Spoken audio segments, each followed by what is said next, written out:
আগামীর পৃথিবীর নেতৃত্ব দেওয়ার জন্য পেকুয়ার ঐতিহাসিক মাহফিল থেকে বলতে চাই, ও যুবক, তোমাকে জেগে উঠতে হবে।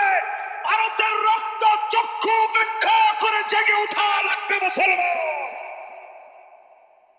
নবীজি সাল্লাল্লাহু আলাইহি সাল্লাম পরিষ্কার করে গেলেন, পঞ্চম শাসনে পৃথিবীতে আসবে, সুম্মা তাকুনু খিলাফাতান আলা মিনহাজি নবুওয়াতিন। আল্লাহ নবী বলেছেন, কেউ সেই শাসনকে কেড়ে নিতে পারবে না। 54 বছর দেখা শেষ, সামনে হবে আল কোরআনের বাংলাদেশ।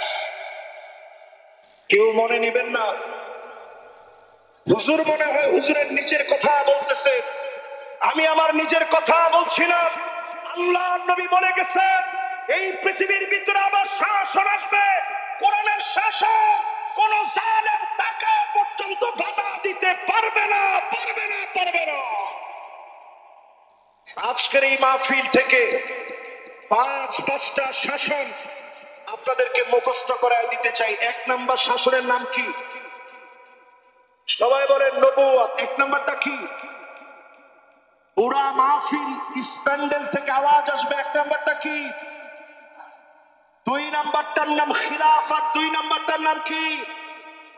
খিলাফত ছিল 32 বছর 6 মাস। কতদিন? এরপরের 3 নাম্বার শাসনের নাম রাজতন্ত্র, পরিবারতন্ত্র। যেই পরিবারতন্ত্র দিয়ে 16 বছর জুলুম হয়েছে, ওই জালেমরা শেষ হয়ে যাবে, নিঃশেষ হয়ে যাবে, তাদের নাম নিশানা থাকবে না, থাকবে না, থাকবে না। এরপরে পরিবারতন্ত্রের পরে ডাইরেক্ট স্বৈরতন্ত্র। আমরা দেখেছি স্বৈরাচার কাকে বলে।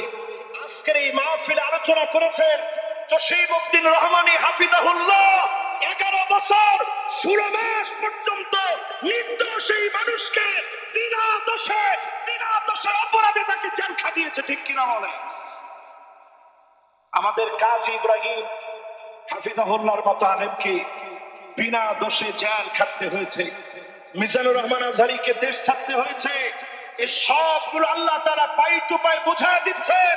আগামীর বাংলাদেশ হবে কোরআনের বাংলাদেশ। যদি আপনি পিছিয়ে পড়েন, গলা ধাক্কা দিয়ে আল্লাহ তাআলা আপনাকে বের করে দিবে, ঠিক কিনা বলে?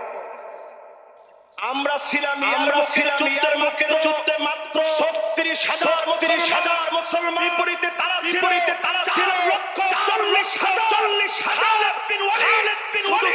শুধু চিঠি লিখেছে, শান্তি পাবে। রোমক সম্রাটের পায়জামা গরম হয়ে গেছে। সে চিন্তা করছে 36,000 মুসলমান আসলে আমরা পারবো কেন? মুসলমানরা ছিলাম 36,000, তারা ছিল 4,40,000। রোমক সম্রাট চীনের কাছে চিঠি লিখছে, এই মুহূর্তে চিঠি লিখে আপনার বাহিনী মুসলমানদের সাথে লড়াই করার উত্তর দেওয়া হয়েছে। চীনের সম্রাট লিখছে, তাদের সঙ্গে যুদ্ধে যেও না।